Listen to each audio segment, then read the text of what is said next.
façam o tal do triplo C. Curta, comenta, porque a integração do chat ajuda muito, e compartilhe. Você pode fazer essas 3 coisas que ajudam o algoritmo a aparecer. Mas eu não estou brincando não, pessoal. Dá uma paradinha agora de 1 segundo e clica no joinha, porque às vezes sabe, essa pessoa já está acostumada a ouvir isso. Não, é importante que você faça isso, porque se você não fizer, inclusive atrapalha o vídeo. Parece que o vídeo é menos relevante. Vou colocar para o Paulo Figueiredo o trecho de um vídeo de um âncora que trabalhou conosco aí durante muito tempo da Jovem Pan. Mas você sabe que meu sonho, eu não sei o de vocês, mas eu tenho um sonho de Brasil. Eu queria muito que o Bolsonaro e o Lula combinassem uma viagem juntos de submarino. Que eles pudessem, de alguma forma, fazer uma viagem de 30 anos. Entra no submarino e fica 30 anos viajando, meu. Porque eu vou ser muito sincero, eu acho que as pessoas já estão cansadas dessa polarização. É isso. Eu queria ouvir do Paulo. O que ele acha que é, ou melhor, qual é a relevância desse discurso e qual é a capilaridade desse discurso ainda de demonização da polarização? Ou você acha que os isentões sapatênis, eles não têm mais espaço e pelo menos eles têm espaço na imprensa, né? Ele tá lá ainda. Não, tudo bem. Não tem espaço. É o que mais tem espaço. Só queria jogar essa pro Paulo Figueiredo. Eu quero ouvir o Paulo sobre o outro Paulo. Talvez seja porque eu gosto do Paulo Matias e eu acho ele um cara do bem. O Paulo Matias foi o primeiro cara que me recebeu na Jovem Pan, quando foi uns 3 anos atrás. E o primeiro programa que eu fiz foi o 3 em 1, que era apresentado pelo Paulo Matias, e ele foi, assim, nota 1000 comigo e manteve uma relação comigo muito boa durante todo o meu tempo lá, sempre foi muito correto. Então eu não tenho nada de ruim para falar do Paulo Matias.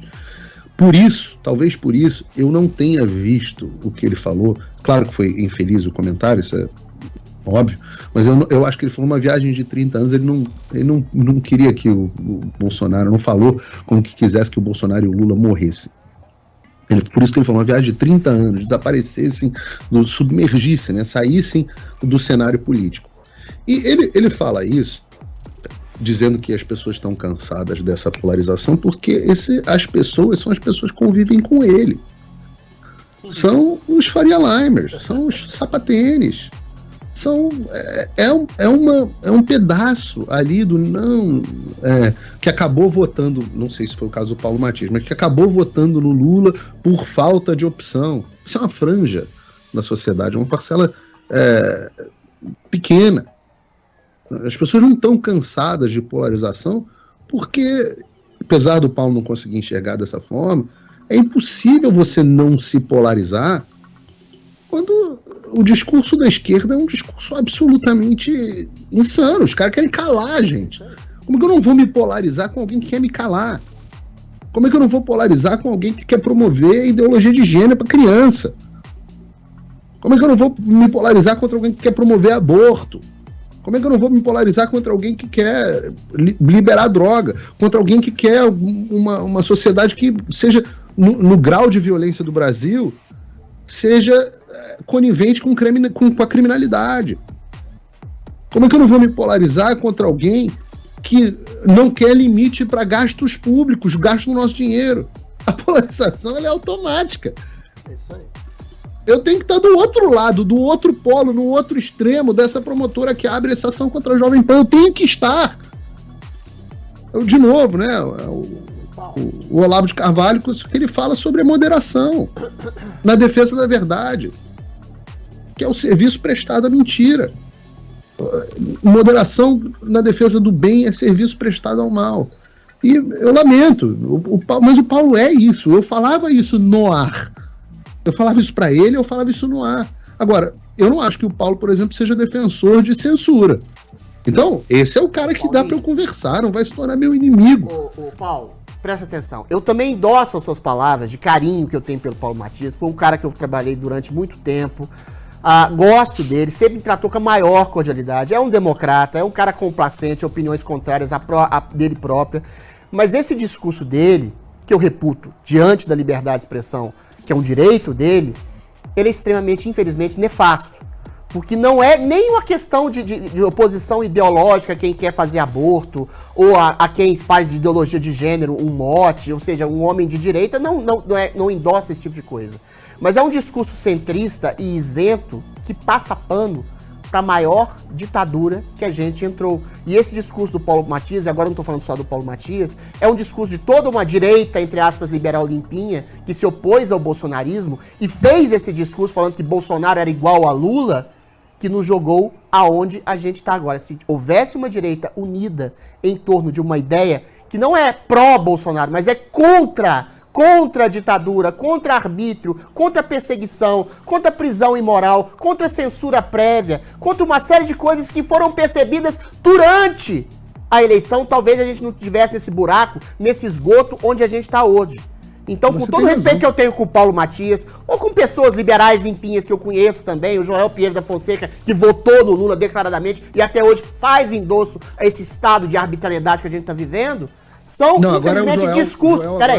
Infelizmente, discursos que nos levaram a esse abismo que a gente está. Esse isentismo, esse passapanismo. Oh, Bolsonaro não quero, Lula também não. Essa falsa equivalência de um homem que lutou pela liberdade, estou falando do Bolsonaro, que lutou pelo Estado legítimo de direito, que foi chamado de ditador, fascista, genocida, assassino em massa, em contraposição a um homem que foi preso, foi retirado da prisão, que foi condenado por uma dezena de juízes em 3 instâncias por corrupção passiva, ativa, que fez o maior esquema de corrupção da história da humanidade.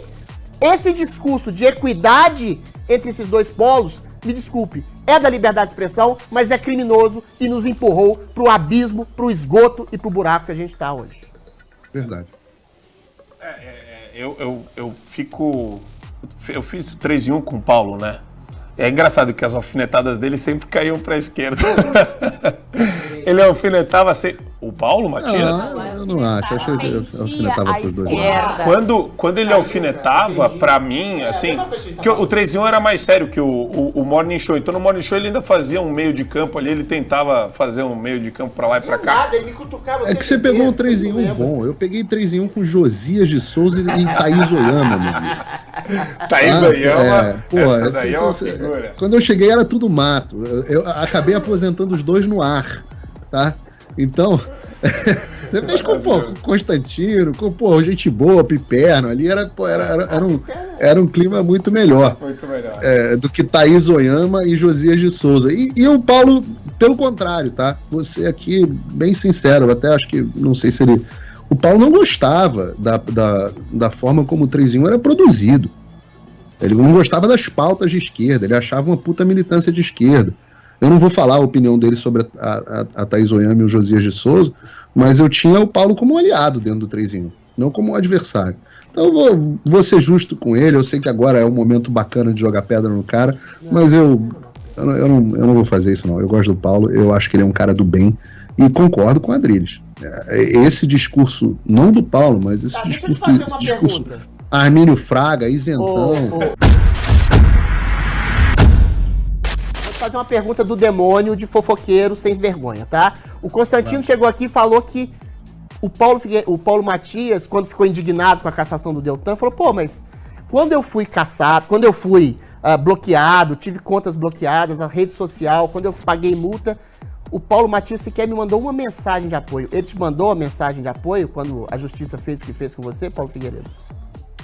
Eu não me lembro, eu vou dar a resposta verdadeira, eu não me lembro, mas ele não manifestou um apoio público a mim. Isso me entristece, sim, me deixa triste, mas nem por isso eu vou apagar as coisas boas e a boa parceria que a gente teve. Eu acho que ele devia, sim.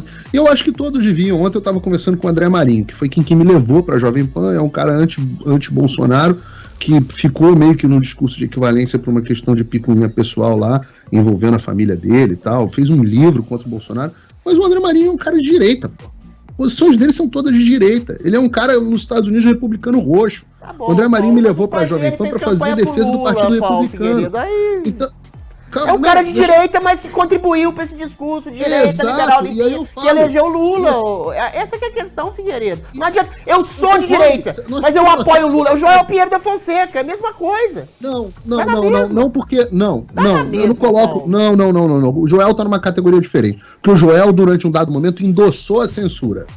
O Joel endossou a censura. Endossa até hoje. Então, não, agora ele já tá assim, não vejo mais motivos, não tem por que fazer isso. Sabe o que o Joel falou? Falou assim, eu endosso a Jovem Pan ser condenada por abrigar fascistas, terroristas e golpistas. Quem é fascista, terrorista e golpista? É você, Paulo, sou eu. Não, ele até diz isso. Mas tirar a emissora do ar também não. Pelo amor de Deus, Paulo. Não, mas veja bem, Adriles, o que eu tô dizendo é, no grau dos pecados, pecado tem grau pra mim, eu não sou aquele cara que acha que pecado não tem grau. Então, no grau dos pecados, você tem aquele bosta do Dirceuzinho lá, dizendo, é isso mesmo, falei pra não abrigar fascista, não sei o que, tem mesmo que caçar, os Guga Noblar, esses caras estão no 7º nível do inferno ali, junto com o capeta, tá?